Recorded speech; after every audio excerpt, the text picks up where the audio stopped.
In this video, we'll discuss how to dehydrate apples. If you've never dehydrated food before, apples are a great and easy way to start learning.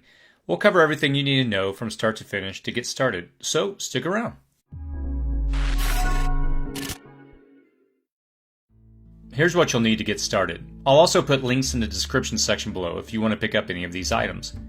A dehydrator, cinnamon, it's not required, but it's a great addition, cooking spray or oil, mason jars, or any other means of storing the apples once we're done. An apple peeler, core, slicer. Again, this is an optional item, but it makes the job that much easier. A cutting board, juice squeezer, apples, lemons, bowl, and a knife. To begin with, go ahead and rinse your apples and lemons.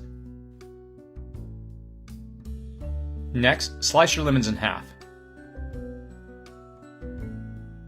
Then squeeze them into a bowl and add a little water.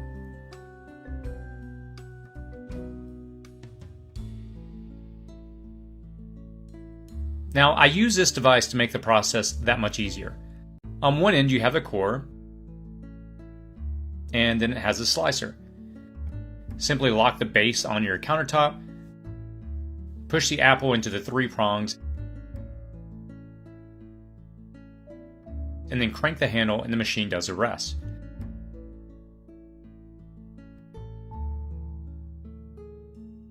When done, just pull the apple off and the core is left behind.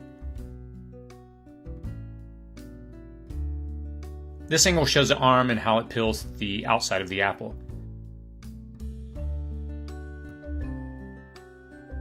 Next, cut the apple on both sides to give you half slices.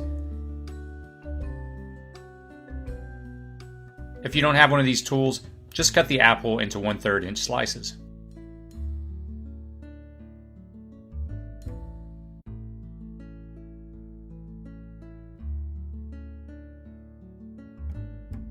Next, we'll spray down the racks so the apples don't stick during the dehydration process. You can also use a brush to add a little olive oil to the mesh where we'll be putting our apple slices. Now just toss your apple slices into the lemon water to help prevent them from turning yellow once you store them away. You can soak them longer, but I just typically dip them in and then toss them on the drying racks.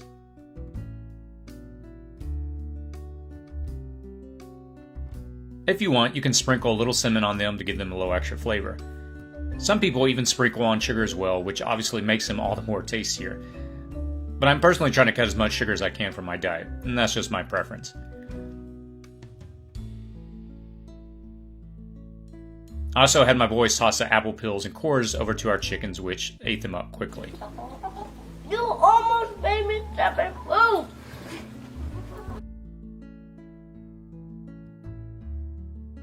Next, we'll just load up the racks into the dehydrator.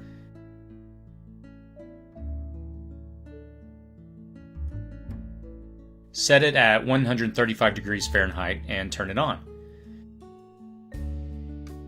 You'll want to let them dehydrate from anywhere from 9 to 15 hours. On this particular batch, I let them dry for 24 hours to see if I could get them to be a bit more crispy. At 12 hours, they'll be dehydrated, but they'll come out a little bit leathery, which I don't personally like as much as when they're crispy. Again, this is just my personal preference.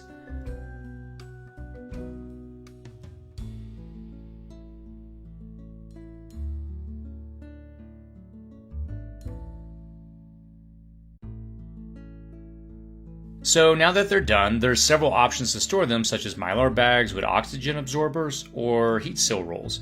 I prefer storing them in mason jars. I have a food saver with this accessory that allows me to vacuum seal my mason jars quickly and efficiently. Again, I'll put links in the description section below if you want to check out the gear I use.